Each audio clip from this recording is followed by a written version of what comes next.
ready to go on the round, Jane? Yeah, but there's so much, isn't there? There were lots of aspects that you threw out there that I hadn't really been aware of. Like reading that article about Met, I couldn't bring myself to read anything about gender institute. I went to that article, which is my sort of name. What's another line? Well, death taxes are the only certainty. Well, 20% of people of society.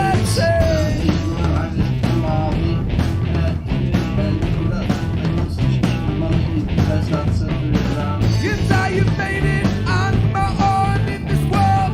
Will not to take care of time around a 2-year-old. I know that Mark Cavendish is retired. I think he's trying to take his place.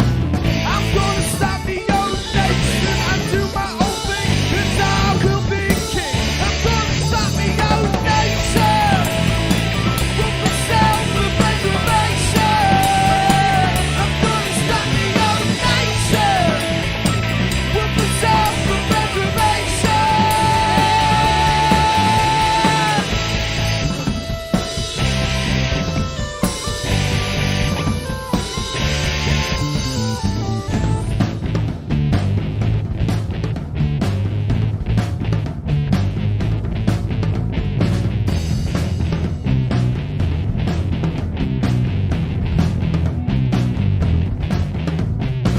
Well, let me talk a bit about the weather. You must admit it's not very clever.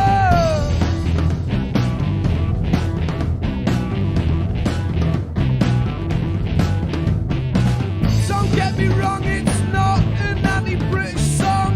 Well, there is nowhere I would rather be wrong.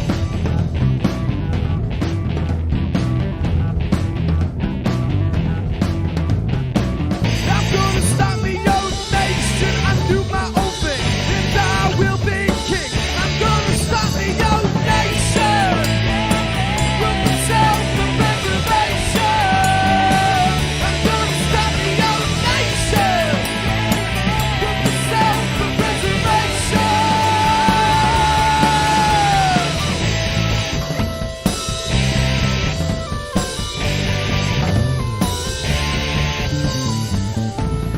There are just a few things that I would like to say about the UK and how I think it has gone astray. Don't get me wrong, it ain't all bad. I love the crazy fads, like England always buggering up, but you know we're gonna win the World Cup. I'm gonna start the old nation with the self-preservation. I'm gonna start the old nation with the self-preservation.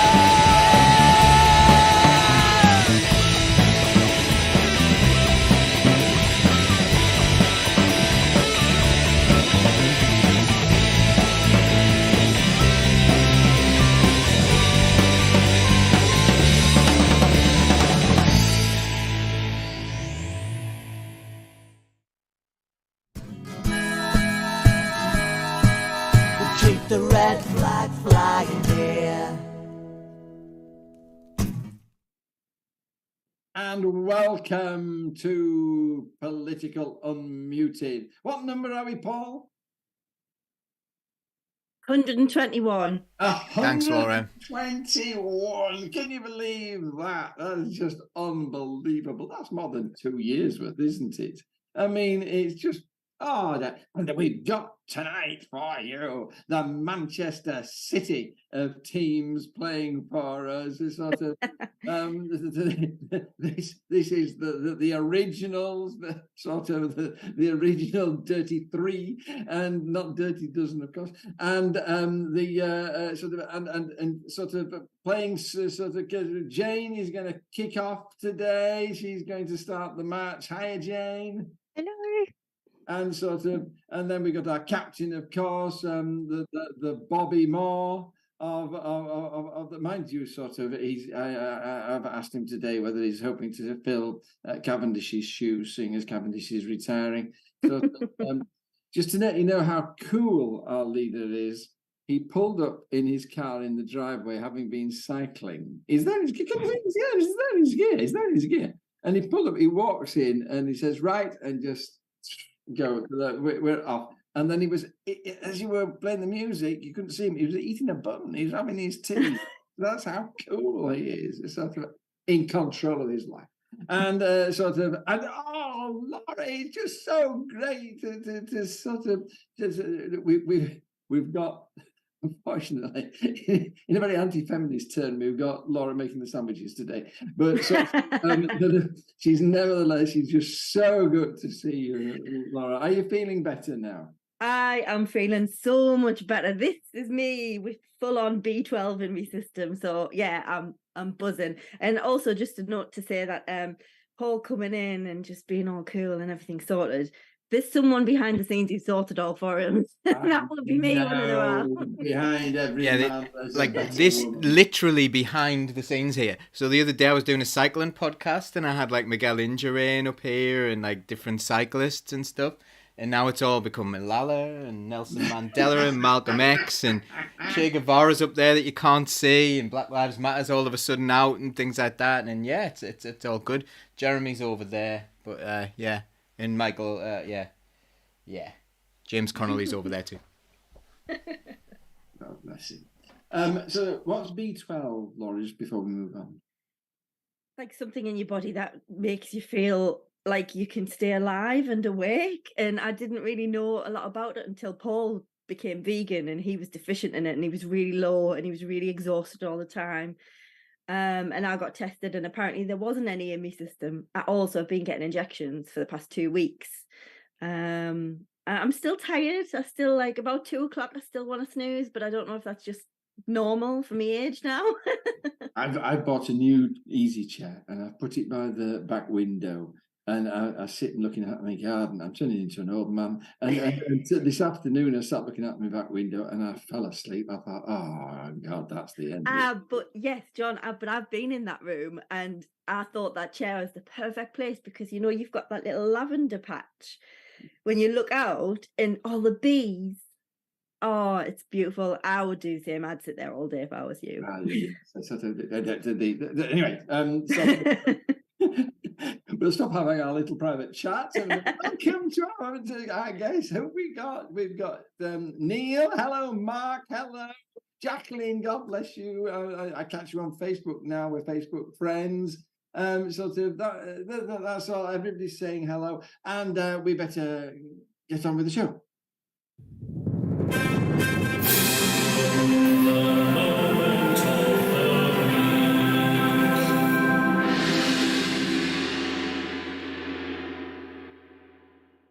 Jane and I have been talking about moment of the week before the show. Jane, tell us your moment of the week. So my moment of the week, so it's a bit of a unusual one for the show, but I've watched Rain Dogs. It's a series on BBC. It's on iPlayer at the moment. It's written by Cash Carraway, who wrote the book Skin to State, about her experiences growing up as a, working class single mother on the poverty line. So there's a few things in it. I thought it was fantastic anyway, but there's a few really important things in it. So firstly, I think in the first... Oh no, Jane. Jane, we've lost Jane. Oh, panic. He says he's got a space where she can sleep. And it Jane, we've lost you for about sort of 10 seconds. Oh, sorry, I'm back. Sorry. So Rain Dogs. This is a TV show you're telling us about. Yeah, this is, and there's a scene in the first episode where the mother is forced, because she's been evicted from her home and she's got no money and she's got no one to turn to and nowhere to go, to take up the offer of a man who says he's got a bedsit that her and her daughter could rent. And she knows it's not right. She knows, and she doesn't want to do it, but she's got nothing else. She's got nowhere else, and she's got a child, so she has to take a risk that this guy is not the creep that she feels that he may be. And of course he is, and it's a really scary scene. And it also tackles, the subject of sex for rent, which is a very real thing now, that lots of people in vulnerable situations, because homes aren't homes, they're property and a possession that can make people lots of money, where people are in a situation where they can be manipulated and put into terrible situations, terrifying situations, because their alternative is to sleep on the street, especially in a situation like that when they've got a vulnerable, dependent with them who they're trying to protect.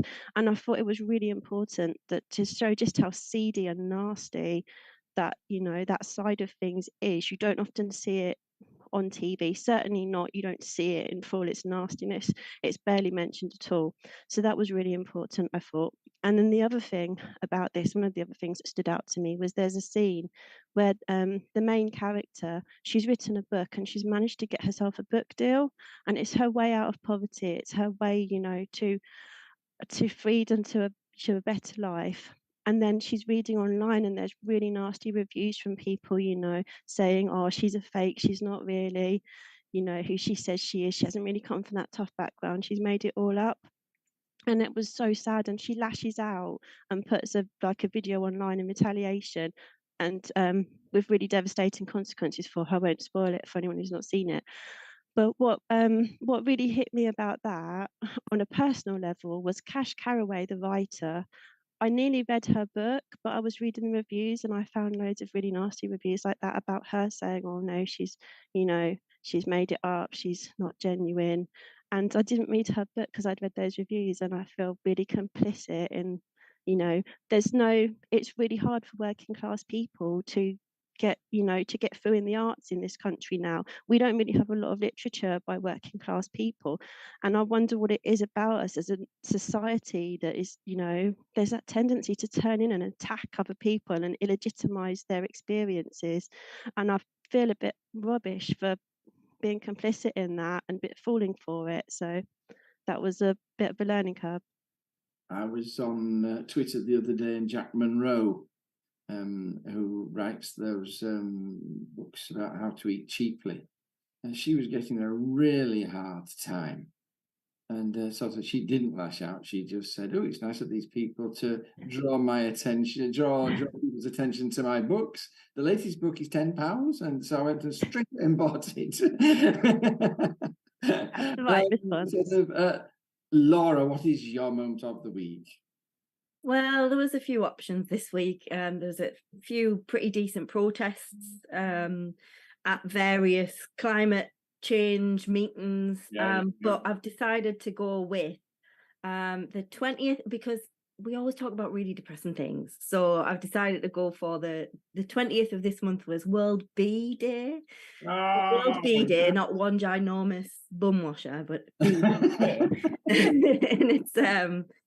And I was just watching some videos of like all these beekeeping associations up and down the country doing different activities and just highlighting, how important it is for pollination. And it was just really cute and it was really lovely. And I do like, I have to admit, I don't know if it's a guilty pleasure or just a weird one, but I do like to sit and watch bees. They're really comforting. How wonderful. And there was I'm sorry. I'm the bee murderer of Newton Aycliffe. I'm the bee murderer of Newton Aycliffe. I tried to keep bees for a long time, and every year they just all died on me. So I thought I was helping them by stopping. Sorry, what were you going to say there, Laura? I was just going to say there's I don't know if Kerry sent me a link of the Thornaby. Was it the town hall? It's covered in this massive beehive. It's huge. It's like a big nest, and it's covered all of the entrance to the town council, and they're just like, don't bother them, and they won't bother you. And I just think it's lovely. And there's like a no mow May, where you don't mow your gardens or anything. So if anybody asks why my back garden's not done, it's because I'm trying to preserve the bees. Absolutely. Absolutely. My father kept bees, And sort of, when you keep bees, sort of, all the time people are phoning you up and saying, "There's a swarm in my back garden. There's a swarm. There's a swarm in my boot of the car. Can you come and pick them up?" And you've got to go, and you go with a big carrier bag, and you sort of scoop them all into the carrier bag and take them home, and then put them in your hive. So to be very popular. Oh, that is. Oh, I love that. I really like that. When they swarm, they just go. And right, thank you for the smashing one. And Paul, Mr. Cool, what's your cool moment of the week? Yeah, I think I'm gonna go for the Copeland Labour Party Executive Committee and Yeah. Parliamentary Selection Committee all resigning en masse, very similar to Sedgefield.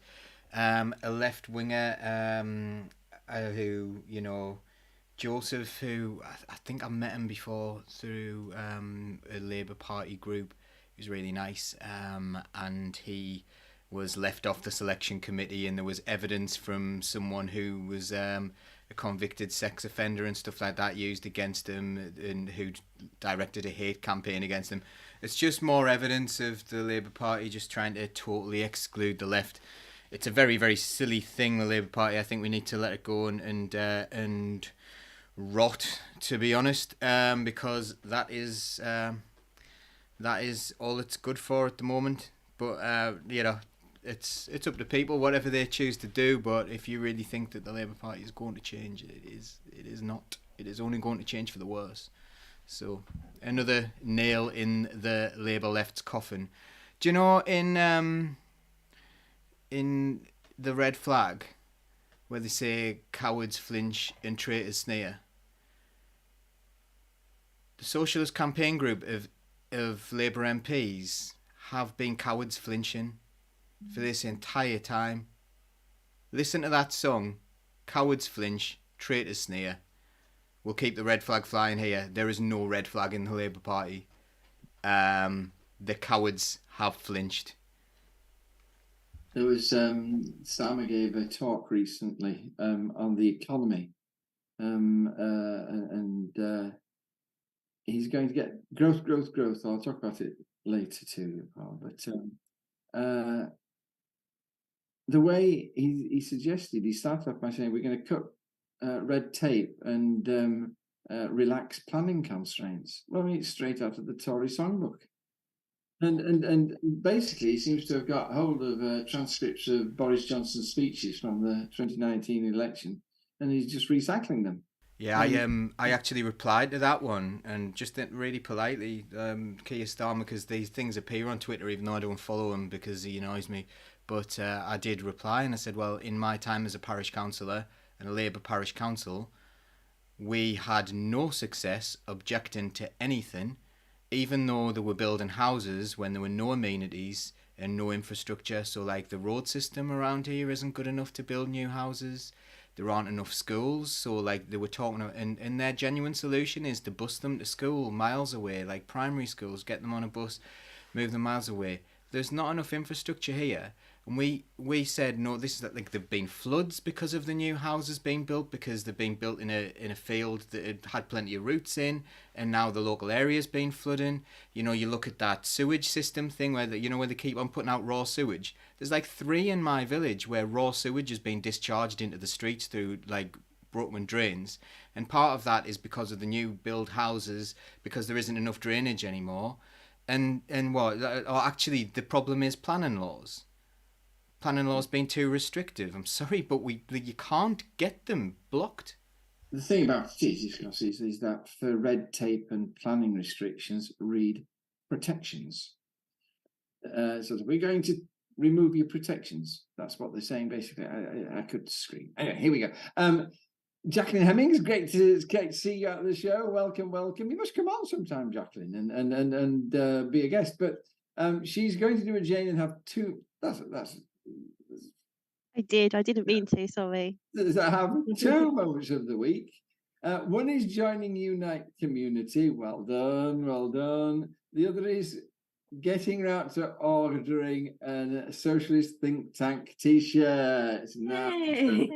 Yay. Send us photos. Must have you on as a guest. Sort of Neil Terry sticking an Orgreave sticker on a police car. Yes, he took a photograph of it as well, sort of personally telling everybody he's liable to get you into trouble, but there you go.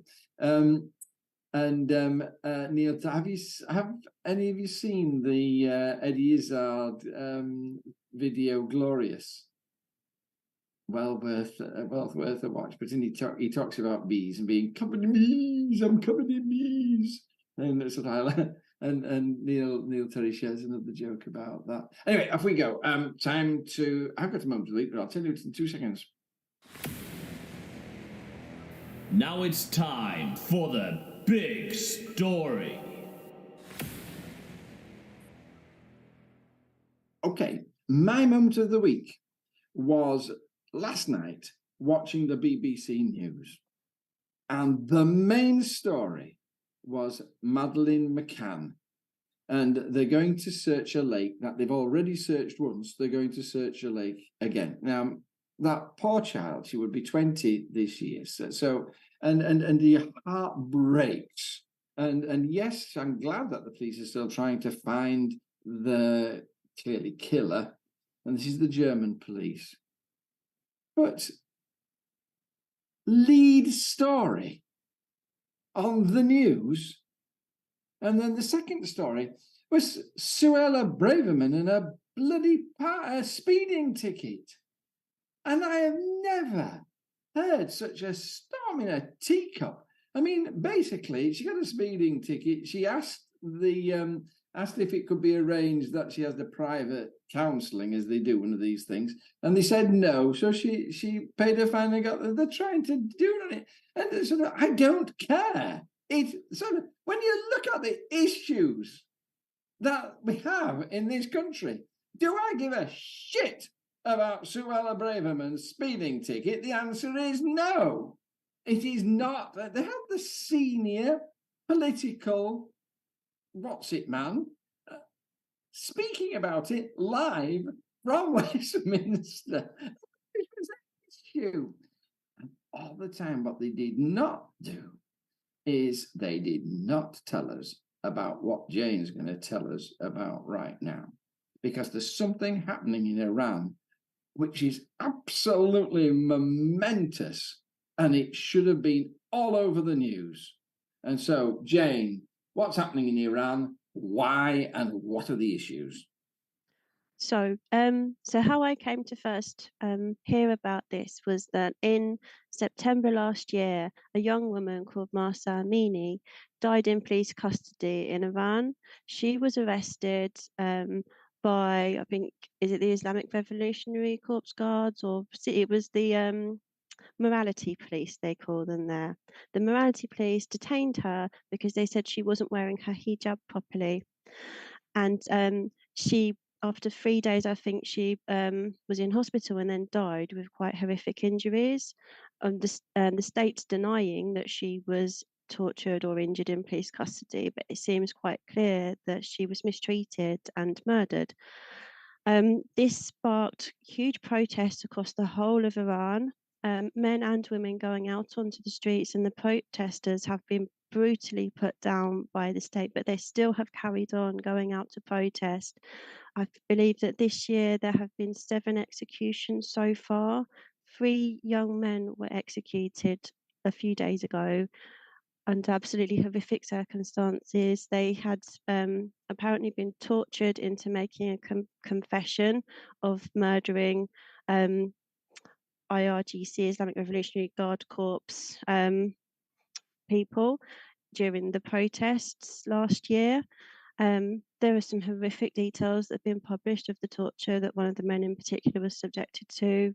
Just absolutely horrific. Their families, they were told their families would be hurt, and from what I've read, at least one member of one of their families was tortured, and they were made to watch it. And then these poor men were executed a few days ago. So in the background to this, there have been protests on and off in Iran, from what I can tell, since 1979, when this current regime came into power. And one of the issues that has been throughout that time has been the oppression of women, and the fact that women have been forced to dress in a certain way, and not allowed to live as equal members of society under that regime. So as a backdrop to that, though, over the last few years or the last few decades, there have been huge issues in Iran, I'm sure impacted by the sanctions imposed upon Iran by the US and its allies. But I think last year, I believe it was, inflation was at 50%. So that's, food prices going up by 50%, all prices going up by 50% in the space of a year. The inflation here has been horrific. That's 2.5, 3 times as bad as what we've had. And that's, people starving. I was reading some of the reports were saying that 60% of the population are living on or below the poverty line. So 60% of the population in poverty. Fuel prices tripled a few years ago, despite the fact this is an oil-rich country. There have been water shortages, shortage of the basics that people need to eat. So there's a lot of underlying issues here. And a lot of oppression from the state, and obviously a very brutal response to anyone speaking out against what's going on. So then John also provided some material that I was reading, and it seems that, as is generally the case, I think, powerful Western states seem to be supporting, amongst others, an opposition group, an Iranian opposition group, speaking of them as a genuine option as an alternative government for Iran, which is a group that was pushed out of Iran around 1980, under pretty horrific circumstances. And at the time, the members of that group were treated horrifically, and thousands of people, sympathizers and members, were murdered by the state, by the regime that's still in power now. However, what became of that group in the meantime seems to be an extremely oppressive, nasty group which has abused the people who had been with it and who had drawn into it, absolutely not fit to govern in any way. And it's very sad that anyone would be suggesting that anyone involved in the leadership of that group should be anywhere near power in Iran. So I don't know what the options are for Iran. It's really bleak. They have a terrible government in charge that is torturing and murdering its own people, and then they're faced with interference from foreign powers who are suggesting something just as bad takes its place, from what I can tell. Well, this is what we do, isn't it? We say regime change, without having any thought to what regime it's going to change to. Paul, I mean, so the death of and I can't remember her name. What's the name of that? Mahsa Amini. Thank you. She was more than 200 days ago, and sort of protests have been going on regularly, sort of throughout that time, and sort of since these 3 chaps were executed. There's just been an explosion of protests and strikes. The truckers have joined this. Is this a revolution? And are we talking about regime overthrow? And if we are, how pleased or worried do we need to be? I would like to see the people take control. It seems like the people of Iran seem very, very compassionate about those things, and this is the same the world over. You have ordinary people living their lives, wanting to be treated in a just fashion, wanting to live together in communities and help one another. That is just what people want to do, regardless of what people think about human nature. That's what human nature is. You just want to get on with your own life and leave people alone generally and support one another. That is generally what human nature is. But big regimes, the regime in Iran's incredibly oppressive. And the problem for me about regime change is that anytime there's a regime change that some people don't seem that pleased about, like someone like the CIA get involved, and they seem to be the successful regime changes seem to be, planned by other nations and things like that. Like, the worry for me is it always destabilizes things. So you've got people, look at the mess they've caused in Afghanistan with regime changes there. Look at the mess they've caused in Iraq. Look at Syria. All these places that we keep on meddling in, and we think, oh yeah, we'll go to do that to secure oil or whatever. It doesn't work, does it? And I think it's time we start looking at what's best for humanity rather than what's best for people's oil interests and what's best for things, because it seems like I've gone off topic here because we're talking about Iran, but the regime was changed years ago in Iran under the support of the US, you know, and then they put Saddam Hussein in power to fight Iran, and then they turned on Saddam Hussein when they didn't like him murdering people, and you know, it's an utter mess, and the West have their hands very, very dirty in this mess. I got 3 questions for you. First of all, the Twitter is full today of tweets asking for the return of a constitutional monarchy. A chap called Pahlavi, His Royal Highness something Pahlavi. I mean, what's your immediate reaction to that as an idea? I think it's this harken back to a better day, like a nostalgia thing. That's what people do when they're desperate, you know, when they can't think of any other option. There are plenty of options other than having a constitutional monarchy, which is bizarre, to be honest. It's a bizarre concept as far as I'm concerned. But, you know, so I would say no, don't do that. Don't do a hereditary thing. Give power to the people from the grassroots up, rather than like having people being powerful and telling people what to do things in a downward fashion. You know, we need to change the way we do power. I just thought it was interesting that sort of as this revolution is an attempted revolution. I don't know whether it'll succeed or not, but as it begins to really spark off, suddenly you have this massive propaganda input, and they've obviously been waiting. I wouldn't like to. I'd love to know who was behind them. Second question: if the Iranian government was to collapse, what effect would it have on the Palestinian-Israel situation? Could it get worse? Could it get worse than what Israel are doing to Palestine? To be honest, like, you know, I don't really hold out much hope that Iran has anything particularly to offer in that situation. Again, another desperate situation. I think Israel needs to have its allies tell it some truths rather than relying on Iran to broker a deal. Last question: is this all about oil, like it was with Iraq? It's always about money. It's about something. It always is. You know, that's the way capitalism is. It's unashamedly pro making money, and it doesn't hide that. So I don't know why anyone would be surprised at the suggestion that this is certainly about power. It's controlling the region, and it's about money. And whether that's about oil or whether that's about the other numerous resources that lay in Iran, it could be anything. But you know, this is a situation we see time and again when people meddle in other people's countries. Let's have a look and see what people are saying. Leanne, 19,000 people arrested and more than 500 executions. 529, I think, last year. Jane, in 1 year alone.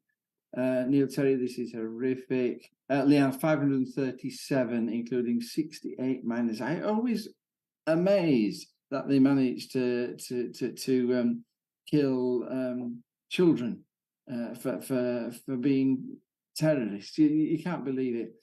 Jacqueline Hemming, sometimes the situation is so horrific you don't know what to say. We're coming to that in a little moment. Jacqueline. Neil's learnt a lot by listening to this discussion tonight. Yes, I think this is a big issue that we've just let slip, Neil. When are people going to realise that the US is the biggest terrorist state? Says Martin Hungley, going straight to the heart of a discussion on Iran. Neil Terry picks up the nostalgia thing for the monarchy. I agree with what Paul said there.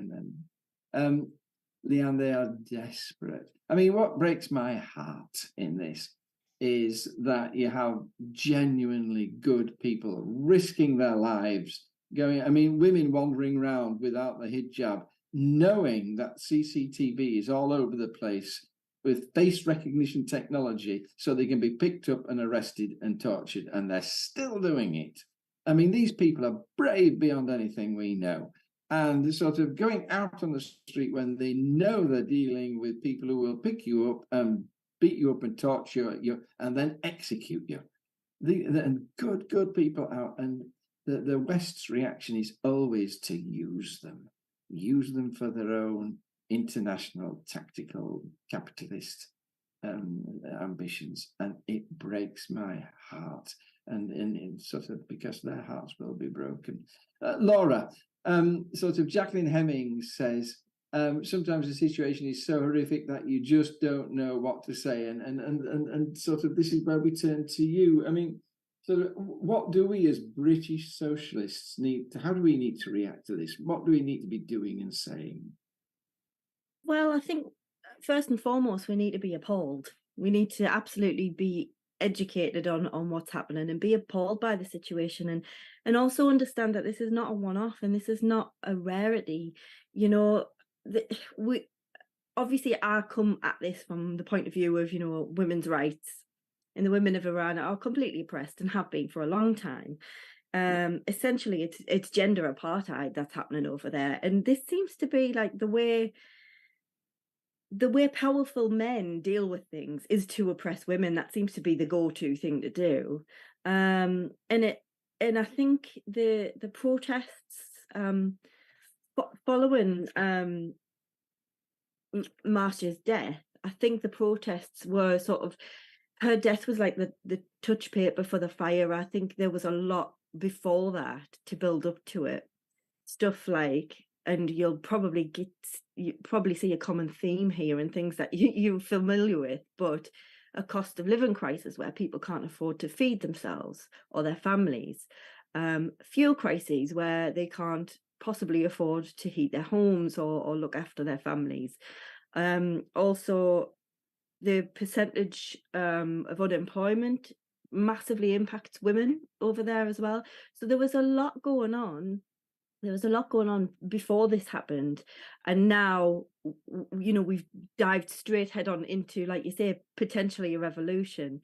But it does seem to have petered out a little bit, and there's actually big protests like this every single year, but this one has really just hit the hearts and minds, and I think we need to keep that going. I think the important thing is to, you know, we spoke about this on the show a couple of months ago, the girls of Ekbatan, the 5 girls on TikTok who were dancing with, you know, with their hair out, and they were dancing to modern music, and it was wonderful, and it was, you know, a public display. But they got arrested and got put away for a couple of days, and then carted back out to record another TikTok video with an apology, and none of them have been seen since. Which is absolutely terrifying. And what are people doing about this? There seems to be not a lot, but there are a lot of other girls now doing the same dancing to the same music, you know, as a show of solidarity. So I think it's important for us to keep that conversation going, to keep those videos circulated on social media, to make sure people see, you know, the struggle, but also the bravery that there is over there, and just how much effort these people are putting in to protest this entire movement. We need to be attending protests as well in this country, again, to try and keep that conversation going and to try and educate people on what's happening. There's also there's a petition as well from an organization called, and I apologize for completely killing this pronunciation, but it's Zendegi Azadi, which is Woman, Life, Freedom. And it's a global action group in solidarity with the women of Iran. And they've launched a petition to remove the Islamic Republic of Iran to be removed from the UN Commission on the Status for Women. Now, this commission is all designed to further the cause of women's rights. And they're on this commission, and women are like, why are they on this? They don't want women to have human rights. They want to oppress them. So we try to get them removed. So I would urge everybody to go and look up Woman, Life, Freedom and sign that petition and share that around as well. And yeah, just keep the conversation going. That's all we can do. What I want to remind people of as well is that this is something that is not happening elsewhere. It's happening in the world. It's happening in the world we live in. And actually, we're not a million miles away from something like that being able to happen here. There are countries where they were very progressive and they, you know, everyone had equal rights. And then it seems almost overnight, a power has come in that's taken those rights away, usually from women. And we're not that far away from that being a possibility here. So we just need to understand that our fight for Last them night. is also for us. Last night, they passed the anti-strike bill, the anti-protest bill. George Monmouth, the foundation of democracy. Yeah. God bless you. Thank you. Time to move on.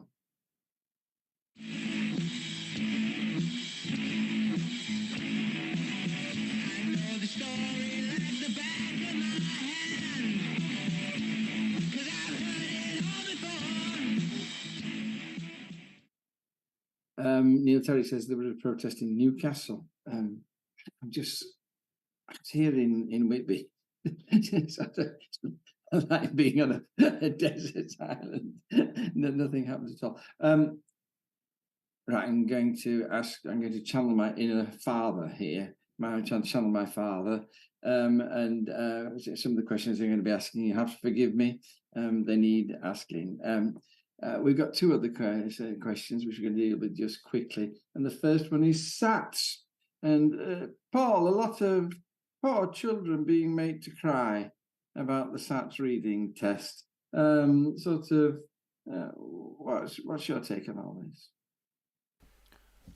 This is what happens when you kind of like you do a test for a school that involves the children. So you make children take a test in order to test whether the school's any good, and that puts a lot of pressure on teachers. It raises the stress levels really, really high, and it puts them and it puts all the pressure on a group of children. People say they don't matter to the kids, and they kind of don't, but they do shape the rest of their life, and they do put these children in these very, very stressful situations where their memory is tested, and you know the wrong things are tested, and they're made to feel like a failure if they don't do it. And again, it's a systemic issue where you've got league tables or you've got schools competing against one another, and the pawns in that are the children within each school, because like, you know, the only way you can ever tell whether a school's doing a good job, of course, is to give all the children a written exam to find out whether they, you know, whether their lives have been given some fulfillment by the schools. And like, you know, in my school we actually focus on the social aspects, because our children have social, emotional, mental health difficulties, and without sorting out those issues we can't really do very much else. And we're allowed to concentrate on those things and to develop them as human beings.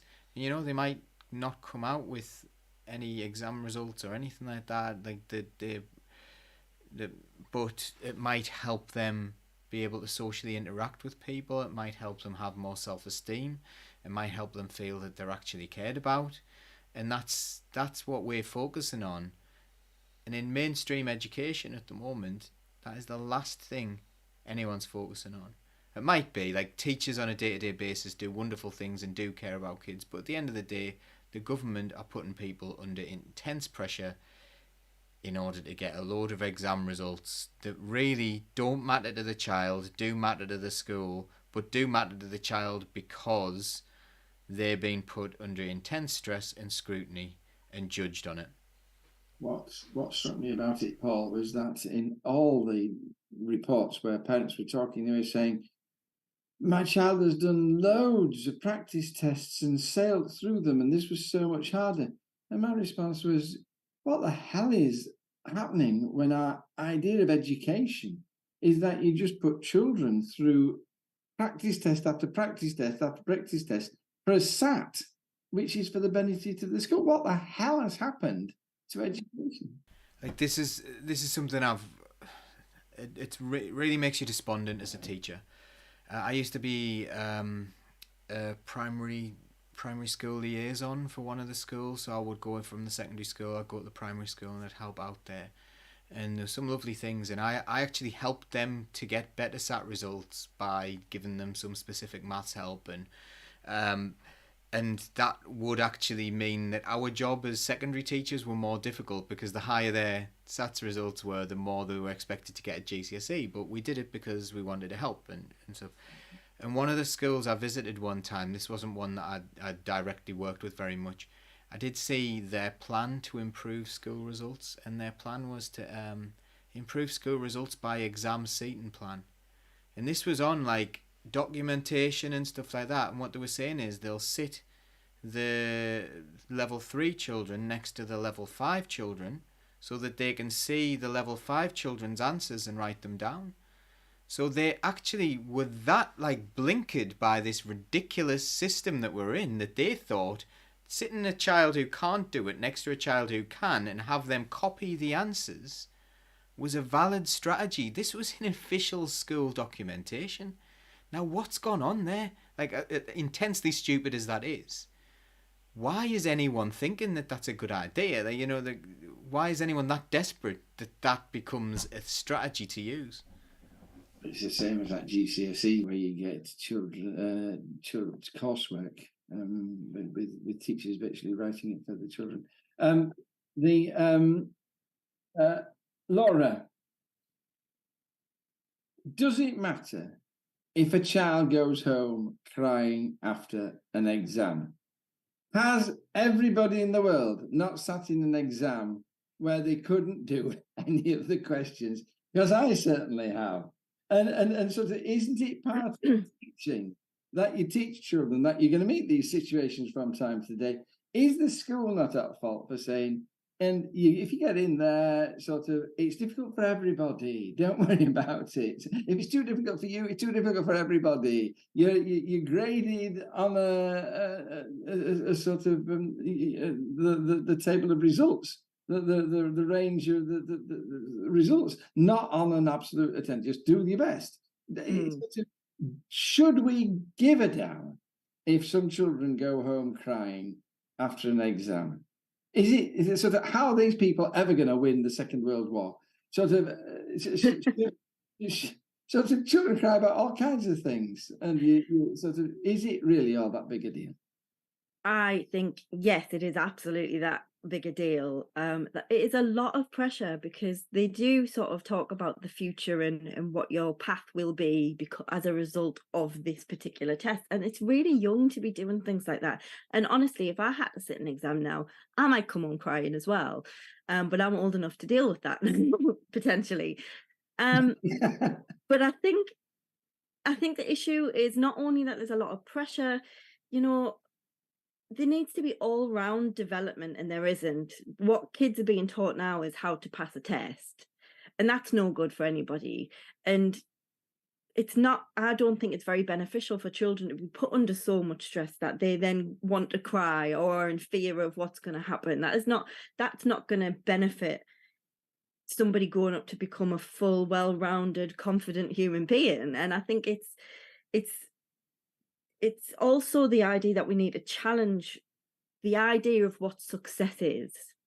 Because at the minute, success is getting an A star or getting a whatever number higher than your friends, and then getting a better job and earning more money. And it's all monetized and all about hierarchies and things. And I think what we need to do is develop an education system, completely reform it, where we're teaching children how to get through every single day of their life, of how to contribute to society. Grow up to be a good person. Yes, exactly. And I think this whole stiff upper lip, everybody cries, you know, you should be able to just deal with it. I think that's exactly the type of capitalist thinking that has gotten us where we are. And actually, wouldn't it be better if we all looked after each other and we made sure we were all happy? Because I would like to think that we could measure success as a level of happiness. How happy are you? That's success. Are you content with what you do with your life? That's successful, not how much money you've got in your bank. And I think we've got a massive amount of work to do before we even approach that. But it's not just difficult for the kids. You teaching is not a fun job to do anymore. Now it's a ticky box exercise, and you get It's great scrutinized. teaching. I had a great time, but that's fun. But you could Yeah. children, you're a good teacher. I'm The gonna joy leave of Laura. teaching is gone, and the fun of learning is gone as well. And there's no creativity in it, and it's all ticking boxes and trying to get through exams. I could talk about this forever, but we've only got 2 minutes left. Jane, what's your take on all this? Is there? Oh, by the way, what age? Asks Jacqueline. 11. This is happening at 11 years old. Junior school pupils in the last year. Is there a place for SATs at age 11, Jane? Not as they are. I think if we're assessing anything at that age, we should be assessing what children's strengths and interests are, and how they can develop to be whatever they want to be, and be the best that they can be. I think I was listening to a podcast a little while ago. I think it might have been a Navarro interview of the author of Sad Little Men, who he went to boarding school. I think he went to boarding school with some of the members of our current government, and there's lots of times I've heard really horrible stories about what goes on in boarding schools and what cold, horrible places they seem to be, and it kind of gives me the impression that the people who go through that sometimes come out of that system very broken and callous, with morals that I would find questionable, and a lot of them find their way into our government. And I wonder if that's where this cruelty is coming from, where they think that's how it should be, and they're trying to impose that the state school system. I think that's a brilliant point. That what we do is we create our winners at age 11 by this absolutely inappropriate test. And then we wonder why we ended up with Rees-Mogg and Boris Johnson and who's that chap who's just resigned? Oh, Dominic Raab. And the rest of them. Yes, thank you everybody for this. And our last question is a cheese sandwich. Laura, what's all this about a cheese sandwich? Why is everyone so angry about it? Okay, so I know we're short on time, so I'll go as quickly as I can. But essentially, Anne Widdecombe, who they caught out for all of these wonderful, well thought out opinions, has been on a politics show. One of the politics shows. I don't know if it's called The Politics Show, but it's one of the daytime ones anyway. And they were talking about the cost of living, and somebody had rang in and said, the price of cheese has gone up by 101%. And it's just not affordable anymore. Cheese, like we're talking about a basic thing here.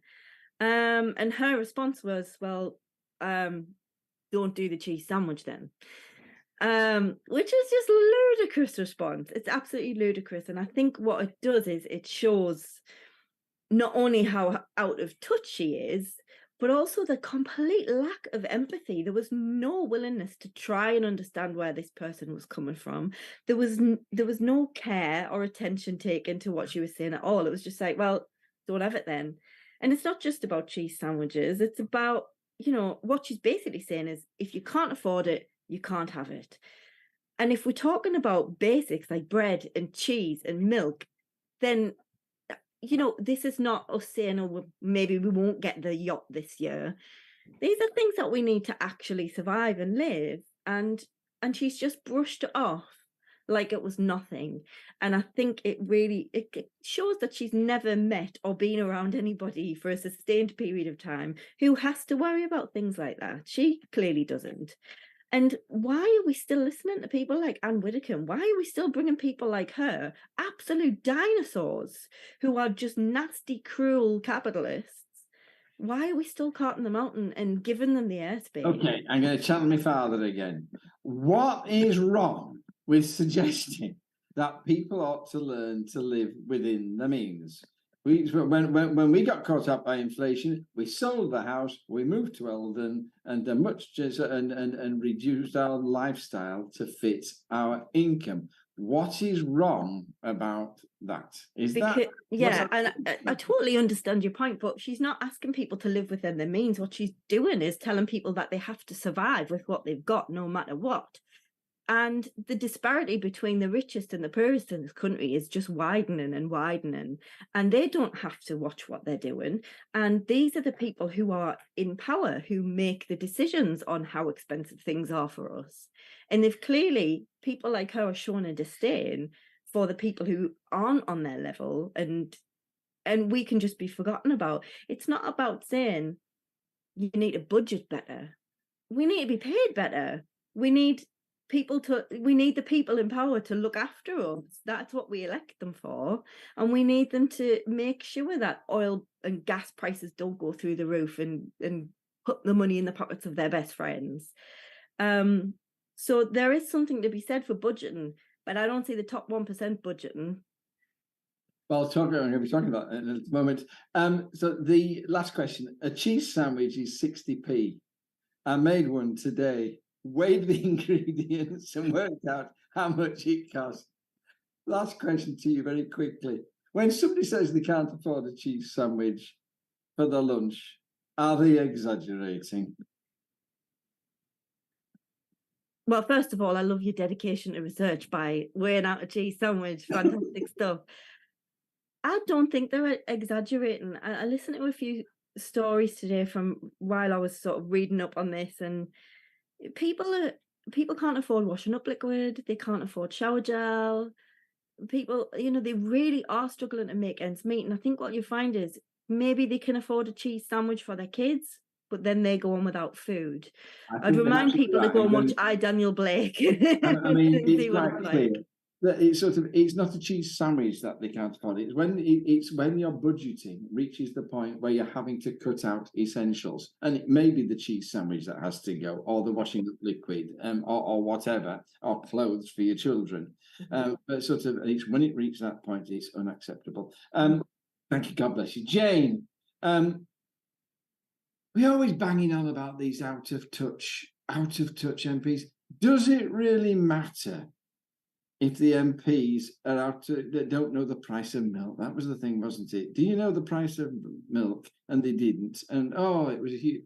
But really, does it matter? It might not be the end of the world if they don't know the exact price of a bottle of milk. But what is a huge problem is if they don't understand that there aren't people who can budget down, that there are already people scraping by who can't afford the bare essentials, that that there are already people in a situation where they can't downsize their home because they're renting some crappy bedsit that's full of damp that costs them more money than they can afford already, and there's nowhere they can go to from that apart from the streets, which is not a safe option. So the fact that we've got MPs who just do not understand that is absolutely the crux of the problem for me. What I'm going to sort of, because the other issue which is related is that Rishi Sunak, we're meant to be sad for him because he and his wife lost $500 million, was it 500 million? I think it might have been $500,000 a day, maybe. £500,000 pounds a day. It was huge amounts of money. And sort of poor Boris, who's saying he can't possibly afford to live on 150,000 and things like this. Now, and everybody was very rude about it all. Is that just jealousy? Should we be jealous of, should we be cross about rich people being very rich? Yes, we should be. Or is that a question for me? Yes. Sorry. Yeah, we should be really angry. There's no need for anyone to have that money, and for anyone to have that kind of money whilst other people are starving or homeless or suffering or dying because they can't get the medical treatment they need.